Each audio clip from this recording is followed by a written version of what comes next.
Welcome to Burlap Teachers. Enjoy the video. You start by ensuring you have an administrative account and the HP BIOS configuration utility matching your exact model. Once done, place the utility on a USB or run it from Windows with elevated privileges. Make sure secure boot policies allow the tool to run, otherwise disable them temporarily. You'll also want the machine plugged into power and any disk encryption suspended.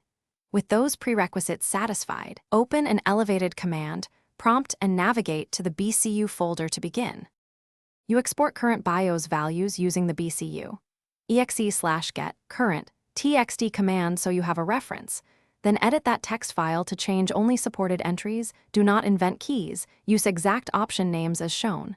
Once you've saved changes, test by applying to a single machine with BCU. exe/set edited txt/c to validate. If everything looks right, deploy using BCU. exe/s edited txt across targets or integrate into your imaging task sequence. Keep backups of originals. You finish by rebooting into BIOS to confirm the new values are present. Navigate key screens to check.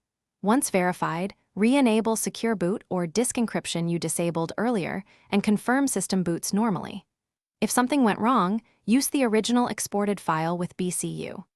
exe/set current txt to revert or use the vendor recovery jumper/USB to restore defaults. A key troubleshooting tip.